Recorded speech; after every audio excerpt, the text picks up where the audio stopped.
What's going on, guys? It's Greg here, aka NYPrepper.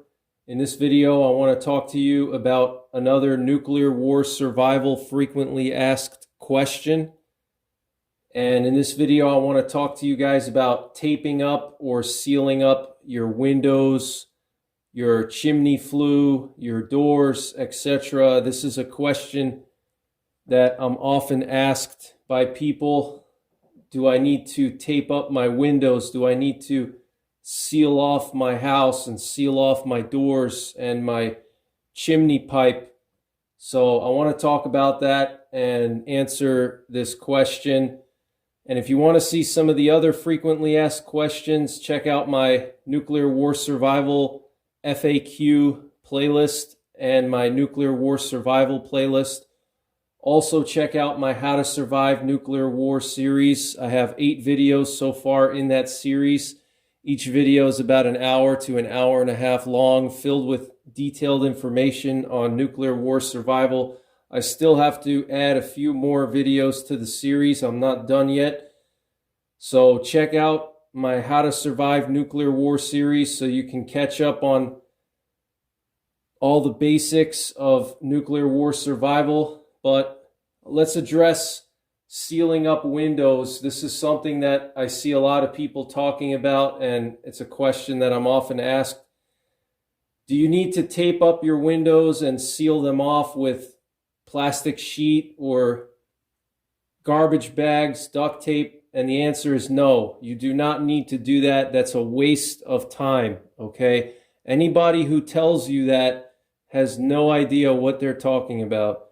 There's a lot of people on the internet that are going to tell you you have to tape up your windows, put some plastic sheet or garbage bags and seal off all your windows, and that's going to protect you from the fallout. And the answer is no, that's a waste of time. Please do not do that after a nuclear war, because you're going to waste your time, and time is going to be precious. After the bombs land, after the warheads hit their targets, you're going to have minutes to hours to make sure that you get into a suitable fallout shelter. And that could mean having to improvise a fallout shelter in your house, in your basement, or in another structure that you have previously identified to be suitable as a fallout shelter. And I talk about how to find a suitable fallout shelter in part 7 of my How to Survive Nuclear War series.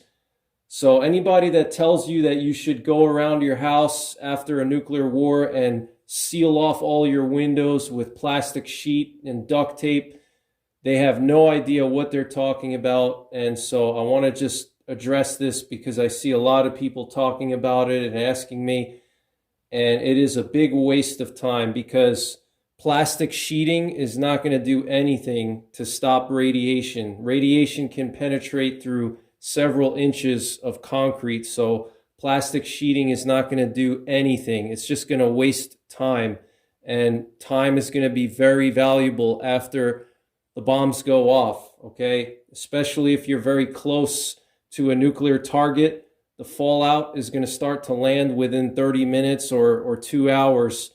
So you're going to have very limited time, and you don't want to waste your time doing something that's not going to really help you much, okay? Now, if we were talking about a chemical warfare incident or biological warfare incident, then yes, you would want to seal off all your windows, seal off your doors, seal off your chimney, everything. You'd want to seal it all off with plastic sheeting and duct tape or garbage bags and duct tape, because chemical agents can penetrate through the smallest cracks and they can get into your house and poison you. So if we're talking about chemical agents and biological agents or a pandemic, then yes, you would want to tape and seal off all your windows. But for nuclear war, it's a waste of time, okay? Because first of all, fallout particles are not suspended in the air, okay? Fallout particles are fairly heavy. They're basically like radioactive sand, okay? It's going to be like radioactive sand falling from the sky, okay, raining down on your house, on your yard.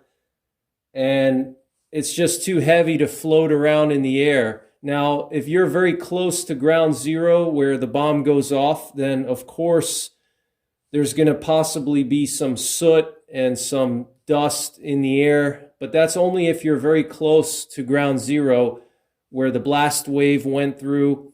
You know, you're talking about being within 30 miles of the detonation point, and if you're that close to the detonation point, you're going to be worrying about rubble coming down on top of you and fires from the intense heat of the blast. So taping and sealing your windows, you do not need to do it. If you are close to the detonation point and you see that there's like soot floating around in the air and there's some dust in the air, then go ahead, you can tape it up, you know, but it's just not going to help you.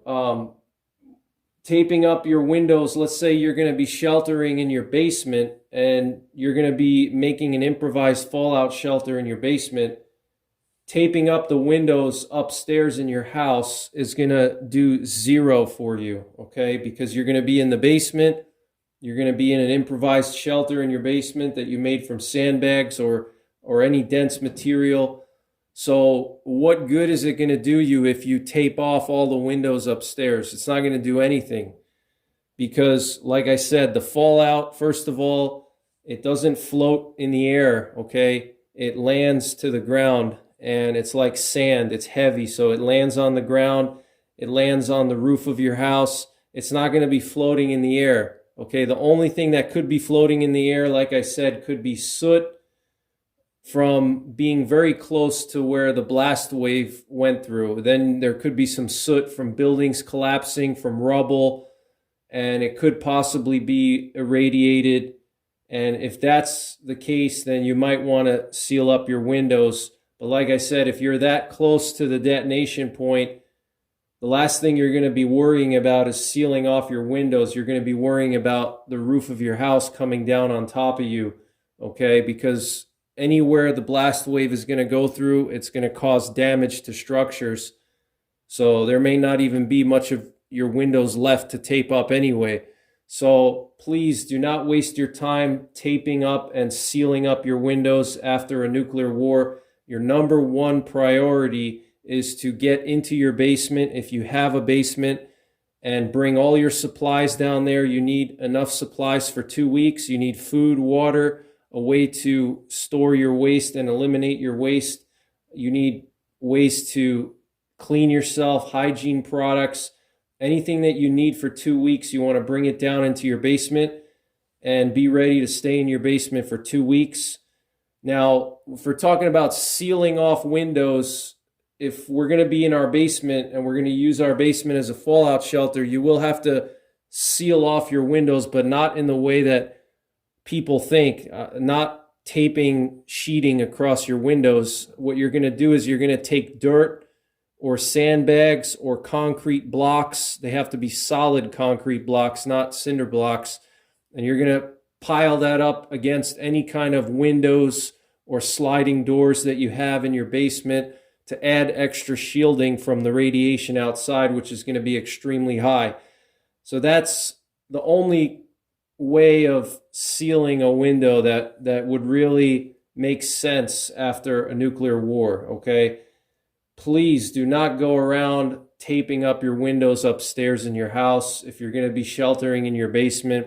And even if you're going to be sheltering on the ground floor of your house or any building, whether it's your house, whether it's another structure that you've identified as a suitable fallout shelter, it could be school, it could be a hospital, it could be a gas station, anything that you found to be a suitable fallout shelter, and you plan to stay in it for 2 weeks, because remember, you have to stay in your fallout shelter for 2 weeks for most of the radiation to subside. After 2 weeks, the radiation will decay almost completely, and it'll be safe to go outside for extended periods of time. So wherever you're going to be sheltering, please do not waste your time taping up windows. It's basically, I don't know who started that myth, but it's a myth, okay? It's useless, it's a waste of time, and it could get you killed. The most important thing is to find a suitable fallout shelter and get to your suitable fallout shelter as soon as possible, and bringing all your supplies into your fallout shelter, okay? If you don't have a fallout shelter, you're going to have to improvise one. And the best thing to do is to think about that now, not after the bombs go off, okay? You want to think about, what materials do I have that I can use for radiation shielding? What are some suitable structures around my area that I could use as a fallout shelter? The basement of a reinforced concrete building, the basement of a school, a hospital, an office building, things like that. So please don't waste your time taping up, sealing up windows, chimneys, doors. Please don't waste your time. What you're going to want to do, like I said, focus on fallout shelter. That's your number one priority after a nuclear bomb goes off, okay? Provided that you're not within the path of the blast wave. If you're within the path of the blast wave, you're going to want to take immediate shelter to protect yourself from the overpressure and from the intense thermal pulse. But if you're further out, like 50 or 100 miles away from the flashpoint, your number one priority is going to be fallout shelter, okay? Shelter, shelter, shelter. That's the number one most important thing. Getting to your shelter, creating your shelter if you don't have one, bringing your supplies there, that's going to be the most important thing. And reinforcing your shelter. Like I said, if you have a basement and you're going to shelter in your basement for 2 weeks, make sure you cover up those windows with dirt and concrete blocks and any kind of dense material. I talk about it in my videos, but no sealing or taping of windows and doors. That's good for a chemical warfare incident. If we get attacked by Russia or China and they deploy chemical agents against us, like nerve agents or different types of gases, phosgene or something like that, then in that situation, yes, you want to tape up your windows and seal them. Same thing with a pandemic or biowarfare agents, but not in a nuclear war, okay? Because like I said, fallout is heavy. It's going to settle to the ground. It does not float in the air. So that's pretty much it, guys. I hope you found this video useful. Stay tuned to my channel for more nuclear war survival frequently asked questions and more nuclear war survival videos. Check out my nuclear war survival playlist. It has all my nuclear war survival videos in there. And as always, take care, God bless, and don't forget the 3 Ps: prepare, practice, and persevere.